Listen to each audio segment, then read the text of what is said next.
IPL शुरू होने से ठीक पहले कल क्रिकेट जगत में एक अभूतपूर्व और ऐतिहासिक घटना घटी। एक ही दिन में आईपीएल की दो दिग्गज टीमें रॉयल चैलेंजर्स बेंगलुरु आरसीबी और राजस्थान रॉयल्स आरआर बेच दी गईं। इन दोनों टीमों का कुल संयुक्त मूल्य लगभग 32,000 करोड़ रुपए आंका गया है। इस खबर के सामने आते ही खेल और व्यापार की दुनिया में सनसनी फैल गई है। पिछले कुछ दिनों से चर्चा थी कि आरसीबी की ओनरशिप में बदलाव हो सकता है और अनुमान था कि ये टीम 16,000 करोड़ रुपए में बिकेगी। कल रात इस पर मोहर लग गई जब बिड़ला समूह ने आरसीबी को 16,000 करोड़ रुपए से अधिक की भारी भरकम राशि में खरीद लिया। वहीं दूसरी ओर राजस्थान रॉयल्स को लेकर भी चौंकाने वाली खबर आई।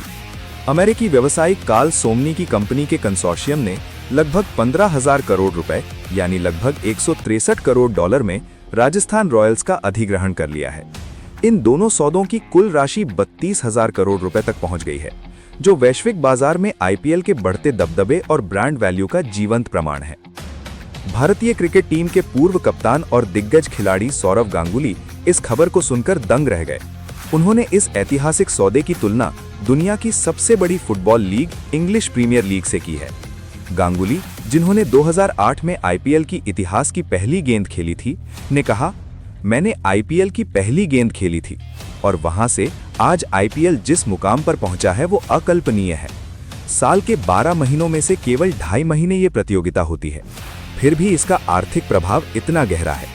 मुझे पूरा विश्वास है कि आईपीएल आने वाले समय में एनबीए जैसे बड़े वैश्विक लीग को भी कड़ी टक्कर देगा। आईपीएल की शुरुआत साल 2008 में हुई थी। उस समय की कीमतों की तुलना आज से करें तो जमीन आसमान का अंतर नजर आता है। 2008 में राजस्थान रॉयल्स लगभग 320 करोड़ रुपए, 2008 में आरसीबी लगभग 450 करोड़ रुपए।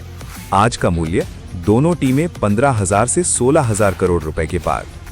महज 18 सालों में टीमों की वैल्यू में ये 40-50 गुना की वृद्धि दिखाती है कि आईपीएल केवल एक खेल नहीं बल्कि एक सफल बिजनेस मॉडल बन चुका है।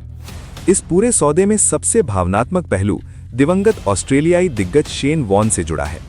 वॉर्न राजस्थान रॉयल्स के पहले कप्तान थे और उन्होंने 2008 में टीम को पहला खिताब जिताया था।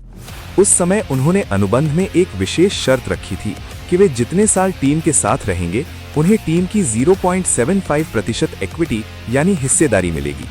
साल 2022 में शेन वॉर्न का निधन हो गया, लेकिन उनका वो निवेश अब उनके परिवार के लिए एक बड़ी विरासत बन गया है। राजस्थान रॉयल्स के 15,000 करोड़ रुपए से अधिक में बिकने के कारण उनकी 0.75% हिस्सेदारी की कीमत अब लगभग 450 करोड़ रुपए हो गई है।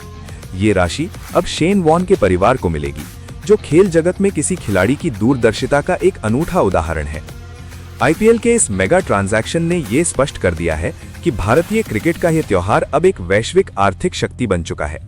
बिड़ला जैसे भारतीय दिग्गजों और कार्ल सोमनी जैसे अमेरिकी निवेशकों का इसमें शामिल होना इस लीग के उज्जवल भविष्य की ओर इशारा करता है। आईपीएल 2026 के आगाज से पहले इस खबर ने फैंस और विशेषज्ञों के बीच उत्साह को 7वें आसमान पर पहुंचा दिया है।